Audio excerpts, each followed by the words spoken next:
오늘도 하나님 말씀을 듣고 깨닫고 그대로 살기를 소망하는 우리의 삶 속에 하나님의 크신 은혜와 능력의 역사가 이루어질 줄로 믿습니다. 노벨 문학상을 받은 오에겐 자브로의 사육이라는 책이 있습니다. 그 이야기를 보면 이런 내용입니다. 2차 세계대전 때에 어느 한 산골 마을에 사는 한 소년이 있었습니다. 그런데 그 마을 너머로 큰 비행기가 추락을 한 겁니다. 가서 그 마을 사람들이 그 비행기의 조종사였던 흑인 조종사를 잡아와서 마을에 가두는데 그들이 그 지하 창고에 가두고는 짐승처럼 그를 사육을 하는 겁니다. 두 발목을 바로 멧돼지를 잡을 때 사용하는 그 덫으로서의 덫이었던 그 쇠사슬로 묶어놓고 그렇게 사육을 합니다. 그러던 어느 날 소년이 그에게 먹을 것을 가져다 주러 갔다가 그 쇠사슬이 그 발에 묶여 있는 가운데 상처가 나고 거기가 골마서 아프게 된 염증이 생긴 이러한 모습을 보았습니다. 그래서 소년은 참 안타깝게 여기면서 아무도 모르게 그 쇠사슬을 풀어주는 겁니다. 그리고 먹을 것을 주고 이 흑인 병사와 그 소년이 아주 친하게 되었습니다. 그렇게 함께하는 시간 속에서 이 조종사는 무엇보다도 자기에게 자유를, 그 좁은 공간이지만 그 안에서 자유를 주고 자기에게 이렇게 사랑을 베푸는 그 소년의 그 모습에 감사했습니다. 그런데 시간이 지나면서 그 조종사가 그 마을에 있다는 걸 알게 된 그 정부에서 그 조종사를 데려오라고, 그 시청으로 데려오라는 그러한 명령이 주어졌습니다. 그래서 마을 사람들이 그를 이제는 데려가야 한다고, 그를 데려다 줘야 된다고 이렇게 이야기하는 그 이야기들을 듣고 흑인 병사가 마음에 갈등이 일어났습니다. 조급함도 생겼고요. 그가 이렇게 되면 내가 이제 곧 죽게 될 것이다 라고 하는 이러한 생각에 지레 겁을 먹게 되었습니다. 그래서 자기에게 자유를 주고 먹을 것을 더 주고 또 이렇게 감사했던 그 소년을 그가 인질로 삼고 자기가 거기서 벗어나려고 하는 겁니다. 결국 그 소년의 아버지가 그 조종사를 죽이고 맙니다. 참 자기에게 자유를 줄 때는 고맙고 감사했는데 자기가 막상 죽을 위기에 왔다, 이런 어려움이 찾아오니까 그가 지레 겁을 먹고 당황하며 자기가 살고 싶은 그 욕망에 결국 그 소년을 인질로 잡고 그 난동을 벌이다가 죽음을 당하게 된 것입니다.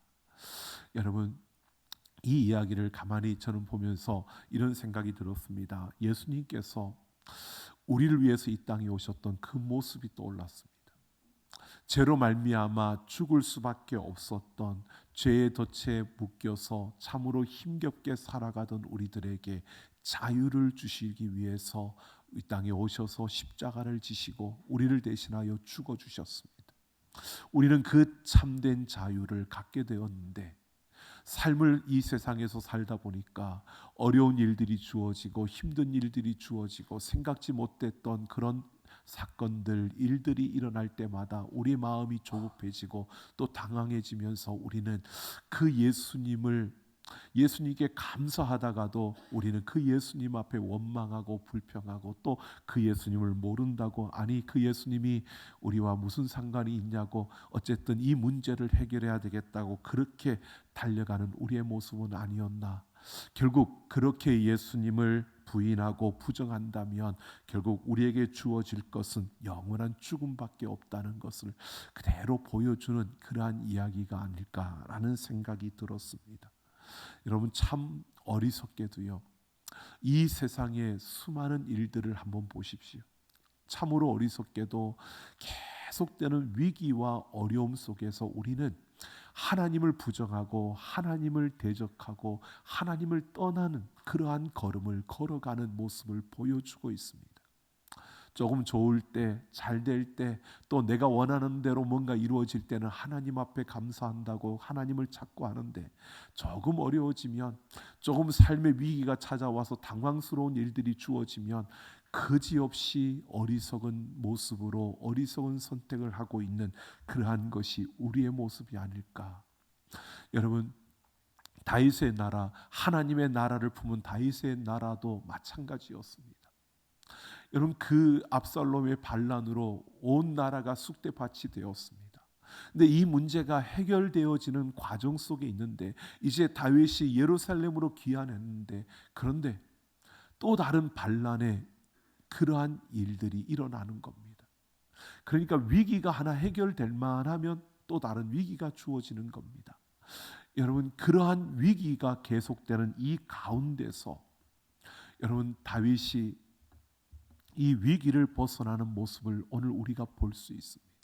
무엇보다 그는 지혜로운 선택과 지혜로운 결정을 통해서 하나님 앞에서 그가 선 그 자리를 우리에게 보여주고 있습니다.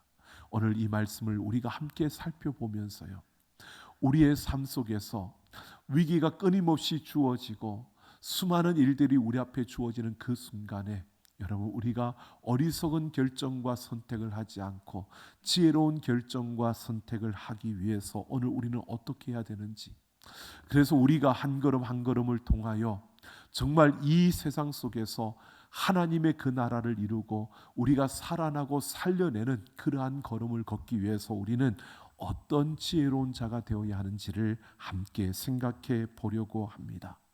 오늘 1절을 보면 사울의 지파인 베냐민 사람 비그리의 아들 세바가 등장을 합니다. 그를 불량배라고 소개합니다. 이 불량배는 문자적으로는 쓸모없는 사람이라는 뜻이고요. 이 의미는 정치적으로 적대적인 관계에 있는 사람을 일컫는 것입니다. 그러니까 다윗의 반대편에 서 있는 세력의 그 자리에 서 있는 이가 바로 이 비그리의 아들 세바라고 소개하는 겁니다. 그가 이스라엘 사람들에게, 이스라엘 지파들에게 이렇게 외칩니다.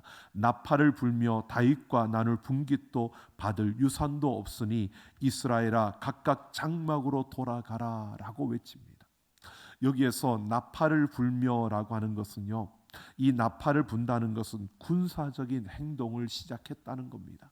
그러니까 반란을 시작을 했다는 겁니다. 반란을 일으키려고 그가 행동으로 했는데 뭐라고 하느냐, 다윗과 나눌 분깃도 없고 유산도 없다라고 이스라엘 모든 지파들에게 그렇게 그들을 충동하면서 그들을 선동하고 있는 겁니다. 여러분, 왜 이 세바가 이렇게 했느냐, 이런 이야기입니다. 다윗이 예루살렘으로 귀환하는 그 과정 속에서 성경은 자세하게 이야기하고 있지 않지만 주도적인 역할을 감당했던 것이 유다 지파였습니다. 여러분, 유다 지파는 다윗이 속한 지파였고, 다윗이 7년 6개월 동안 유다 지파를 중심으로 그 나라를 다스리고 있었던, 그러니까 유다 지파는 다윗과 굉장히 친밀한 관계 속에 있던 자들입니다. 그러니까 다윗이 돌아오는 것은 누구보다도 반가워할 수밖에 없는 게 이 유다 지파였습니다. 유다 지파가 주도적으로 그 모든 일을 하는데 이 세바가 거기에서 서운함을 느꼈는지 우리가 받을 유산도 받을 분깃도 없다라고 이렇게 말하면서 우리는 다 찬밥이고 우리는 다 저들에게서 그냥 따돌림 당하고 우리는 있으나 마나한 존재야 라고 이렇게 지금 다른 10지파에게 이야기를 하고 있는 겁니다. 그렇게 충동질을 하면서 선동을 하고 있는 겁니다. 여러분, 이것은 뭘 말하느냐 하면요, 다윗이 40년을 왕으로서 다스리는 그 시간, 7년 6개월 말고 나머지 그 32년 6개월을 다스리는 그 시간 속에서요, 다윗은 이스라엘 백성들의 그 모든 것을 제대로 다스리며 이스라엘을 왕으로서 다스렸는데 이 밑에 있는 백성들의 마음은, 그 지파들의 그 사람들의 마음은 어떠했느냐, 우리가 하나다라고 말은 하지만 실제로는 그들이 저는 유다 지파니까 유다 지파를 더 잘해줄 거야, 그리고 우리는 이렇게 나뉘어졌다가 다시 붙은 거니까 아마 우리는 선대하는 것 같아. 조금만 서운한 것이 있으면 그런 마음을 갖고 이들이 하나라고 하지만 하나가 되지 못하고 그 마음들을 꼭 눌러놓고 있었던 겁니다. 꼭 눌러놓고 있다가 흔드니까 이 세와와 같은 이들이 흔드니까 이것이 흔들리면서 이제 스물스물 올라오는 겁니다. 이렇게 반란의 조짐이 보이기 시작했습니다. 자, 그러는 가운데 오늘 3절을 보면 이렇게 말합니다. 다윗이 이런 반란의 조짐이 있는 그 상황 가운데서도 다윗이 예루살렘에 기한해서 제일 먼저 한 일이 뭐냐 하면 그가 압살롬과 동침했던 그 후궁들을 별실에 가두고 그들에게 먹을 것만을 주고 그들과의 관계를 끊는 이 결단을 하는 것입니다. 물론 후궁들의 입장에서 생각해 보면 자신들이 선택하고 결정한 게 아니고 자신들은 압살롬에 의해서 그런 일을 당한 피해자입니다. 그런데 왜 우리를 이렇게 대우하냐고 다시 원래대로 우리를 자리를 지위를 회복시켜 달라고 이렇게 말할 수도 있을 겁니다. 하지만 다윗이 지금 이렇게 결정하는 것은요, 그가 그렇게 그들의 지위를 회복시키면 자기 아들과 관계했던 그 후궁들을 그 자리로 회복시킨다는 것은 다시 자기의 아내로 받아들이게 되는 것이기 때문에 이것은 하나님의 뜻과 그것은 올바른 하나님의 그 길에 선 자로서는 받아들일 수 없는 이야기였습니다. 그래서 다윗은요 지금 이렇게 결정을 하고 있는 겁니다. 좀 매몰차게 보이지만 다윗은 내 감정과 사람들의 입장을 생각하는 것이 아니라 하나님 앞에서 내가 어떻게 해야 될 것인가를 보고 그가 결정을 하고 있는 겁니다. 다윗은 무엇보다도 하나님을 붙들겠다는, 내가 지금 이제 이곳에 와서 다시 새롭게 시작하는 이 순간에 내가 하나님을 붙들겠다는 이런 의지를 그대로 보여주고 있는 그러한 장면인 것입니다. 물론 내가 모든 것을 선택하고 결정할 수 있습니다. 하지만 다윗은요 무엇보다 하나님의 뜻을 따라 그 하나님을 붙드는 이러한 그 싸움에서 그가 지지 않으려고 하나님이 원하시는 것을 따라서 내가 가겠노라고 이렇게 그 의지를 보여주고 있는 겁니다. 그러면서 4절을 보면 이제 이 반란의 움직임을 알게 된 다윗이요 이것을 막기 위해서 사람을 부르는데 군 지휘관에 임명했던 아마사를 부릅니다. 근데 이 아마사는요 압살롬과 함께 반란에 참여했던 자였습니다. 근데 다윗이 다윗의 집안의 사람이었고 또 유다 지파의 한 사람이었기 때문에 그를 용서했는지 어쨌는지는 모르지만 그를 군사령관으로 임명을 했는데 그를 부르는 겁니다. 여러분 다윗의 최측근은 요압인데 다윗이 요압을 부르지 않고요 이 아마사를 불렀습니다. 그리고 그에게 3일 안에 유다 사람들을 군대로 모아서 자기 앞에 데려오라고 합니다. 여러분 3일 안에 유다 사람들을 군대로 모아 데려오라 쉬울 것 같지만 쉽지가 않습니다. 왜? 유다 지파는 유다 사람들은 다 다윗을 향하여 마음이 있는데 지금 이 아마사는 압살롬과 함께 반란에 참여했던 자니까 그가 군대로 나아가자고 해도 유다 사람들이 그 말을 들을 리가 없다는 겁니다. 그런데 다윗이 그에게 이런 명령을 주면서 3일 안에 이 임무를 감당하라는 겁니다. 그러면서 마지막에 너도 여기 있으라라고 합니다. 이 말은요 어떤 의미냐면 아마사에게 임무를 회피하고 도망치지 말라는 겁니다.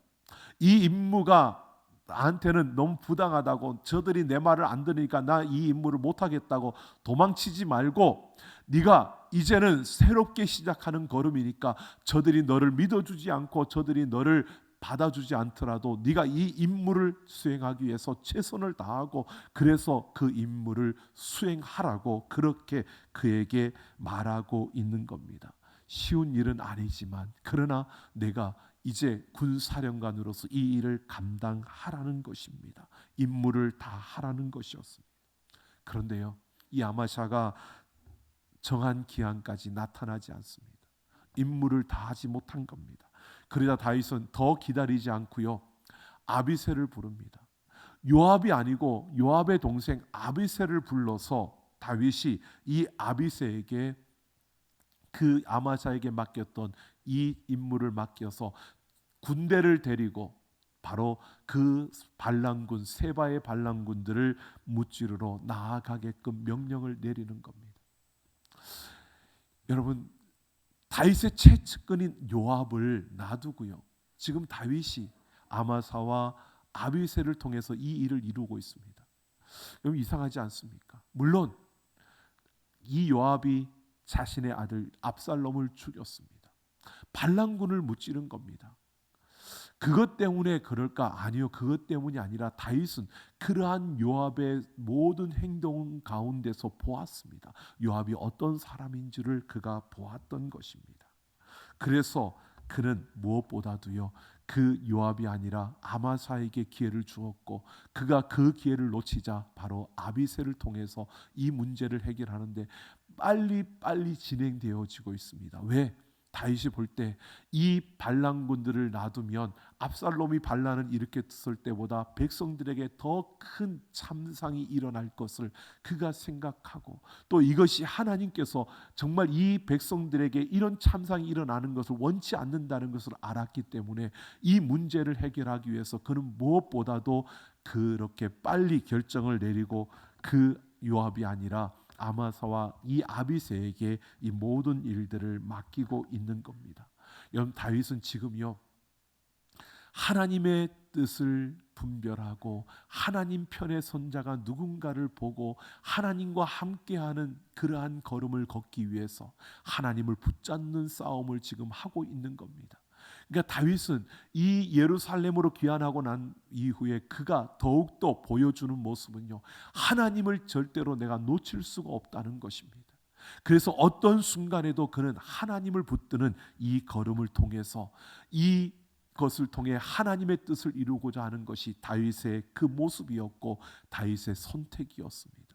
여러분, 이렇게 우리의 삶의 그 어떤 순간에도 우리가 조금이라도 방심하지 아니하고 하나님을 붙들려고 하는 이 싸움을 하는 것, 이것이 지혜로운 자의 모습이고 지혜로운 자의 그 걸음임을 우리에게 보여주고 있습니다. 여러분, 아무리 바쁘더라도요, 아무리 여러분 많은 일들이 내게 주어지더라도요, 그리고 아무리 여러분 시간이 없는 그 순간이라 할지라도요, 여러분, 우리는 하나님을 붙들어야 하고 하나님을 놓치지 않아야 할 뿐만 아니라 항상 그 하나님을 붙들고 달려갈 수 있는 우리가 되기를 예수님의 이름으로 축원합니다. 그것이 지혜로운 자의 모습입니다. 여러분 보십시오. 다윗이 이렇게 했는데 그 다음 이제 펼쳐지는 모습을 보십시오. 아비새가 군대를 데리고 이제 떠납니다. 예루살렘을 떠나는데요, 이때 요압이 슬그머니 그곳에 함께해서 그들과 함께 떠납니다. 여러분, 다 요압이 지금 예루살렘 안에 있었습니다. 다윗이 자기를 부르지 않고 아마사를 부르는 겁니다. 자기에게 맡기지 않고 동생 아비새에게 맡기는 겁니다. 그리고 아비새가 그 군대를 이끌고 지금 반란군을 진압하기 위해 갑니다.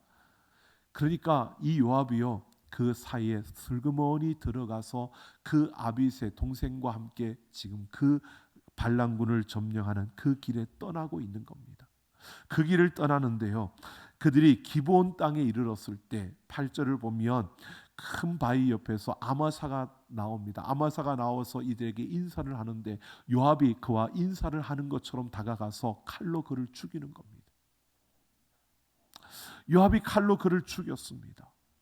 근데 얼마나 비참하게 처참하게 죽였느냐, 얼마나 끔찍하게 죽였는지 그 모습을 보고 따랐던 사람들이 멈추어 섰다라고 말합니다. 너무 끔찍해서, 너무 처참하게 죽였. 그러니까 요압이 그냥 아마사를 죽인 게 아니고 자기의 감정을 그대로 쏟아낸 겁니다. 자신에게 있는 그 격분을 그대로 쏟아내서 그를 그렇게 처참하게 죽이고 만 것입니다. 여러분, 요압은 이런 존재였습니다. 요압을 보십시오. 요압은 자기의 욕심과 자기의 욕망, 자기의 감정에 따르는 자였습니다.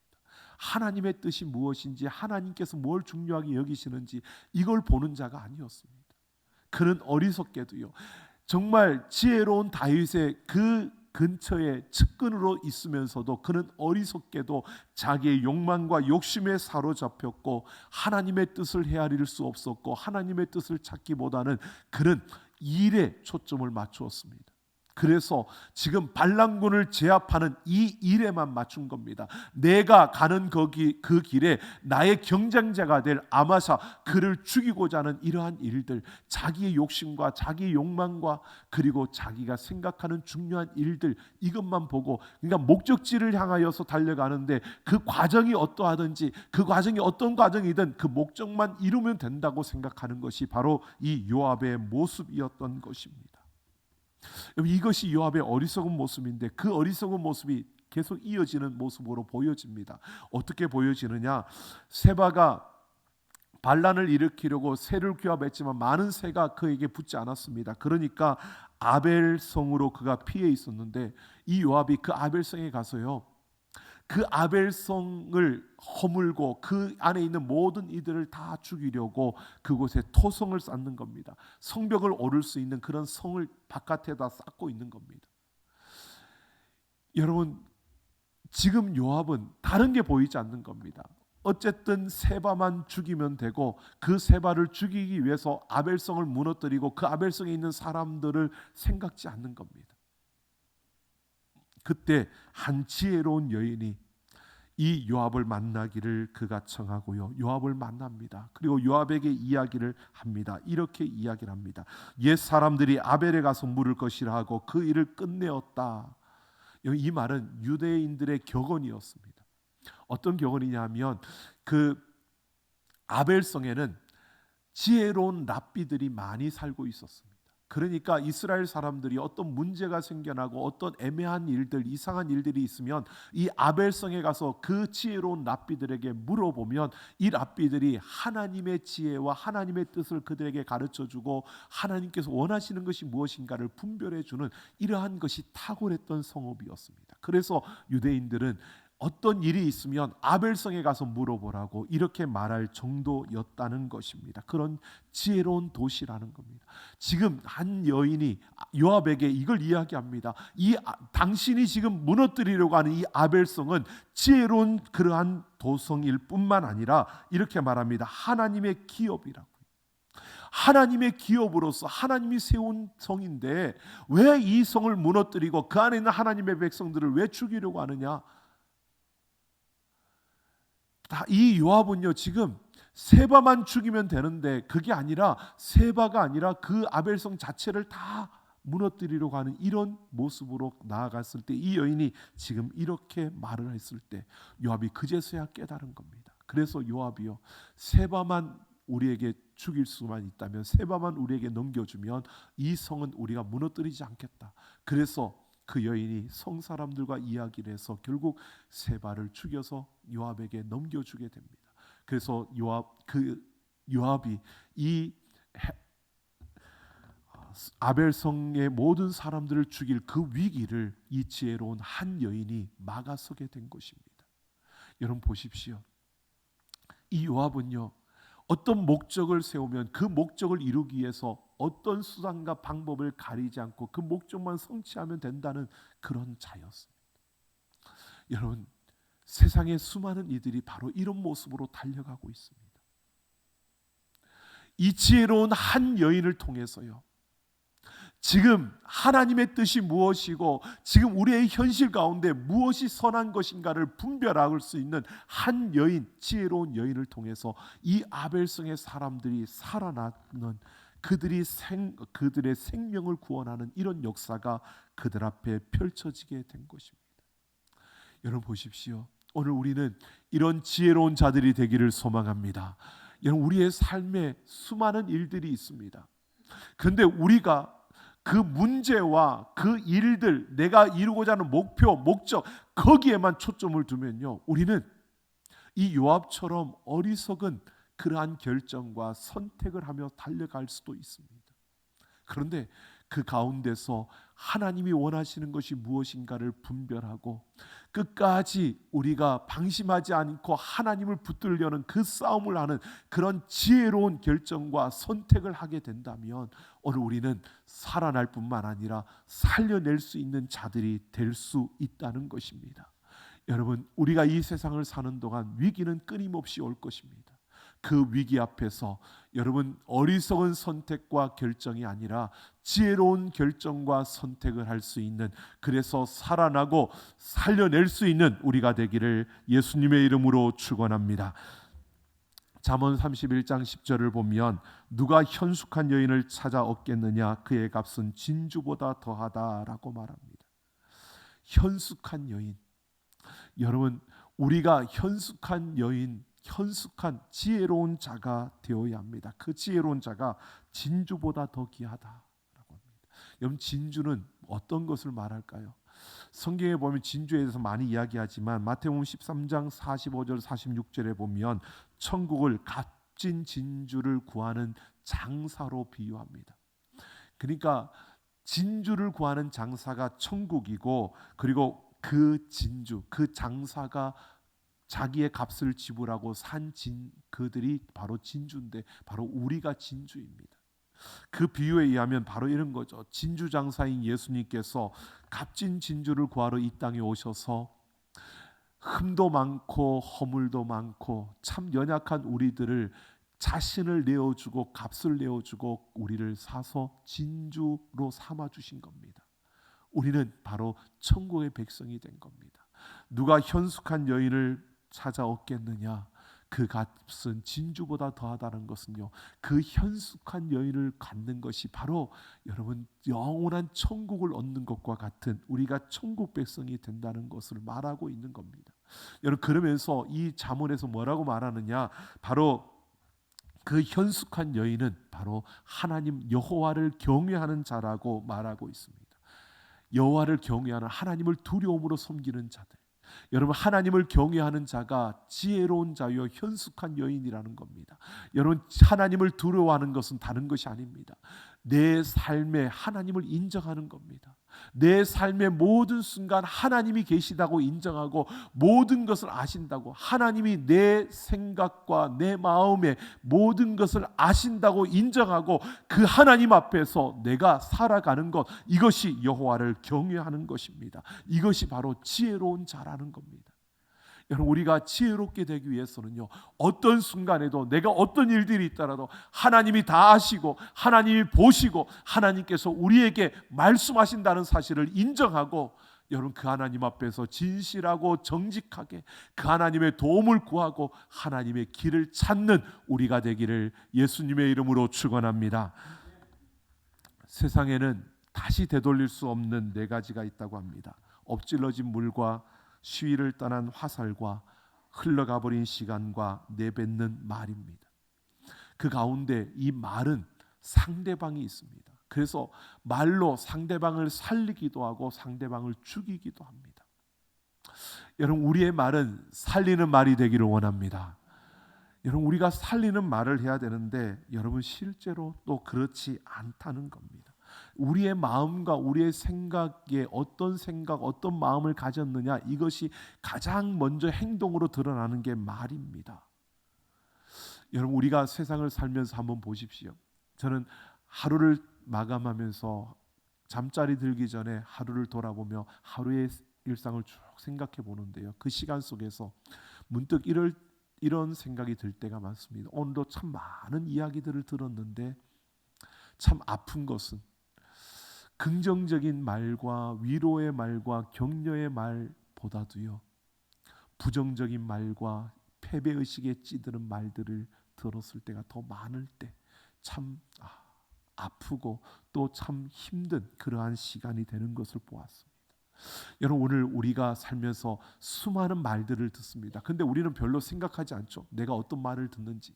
그런데 그 말들이요, 결국 우리를 찌르고 우리를 상처내고 우리를 아프게 하는데요, 우리는 그것도 모르고 그 말들을 들으면서 그 말들에 우리는 찌들려 가는 겁니다.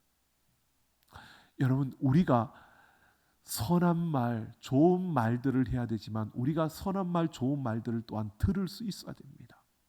여러분, 이 세상에서 우리가 듣는 말들을 한번 보십시오. 얼마나 그 패배의식과 그 부정적인으로 가득 찬 모습들인지요. 그 말들이요, 그냥 좋게 보여지는 말인데도 가만히 들어보면 부정적인 말입니다. 그 말이 이치에 맞는 것 같은데 가만히 들어보면 그 말이 패배의식에 찌드는 말입니다. 세상이 다 그래, 어쩔 수 없는 거야. 여러분, 어쩌면 이게 어떨 때는 위로로 다가오는데, 근데 어떨 때는 그걸 가만히 들여다보면요, 결국 패배의식에 찌드는 말들입니다. 이런 말들이 난무하는 세상 속에 있습니다. 여러분, 여기에서 우리는 지혜로운 자가 되어야 합니다.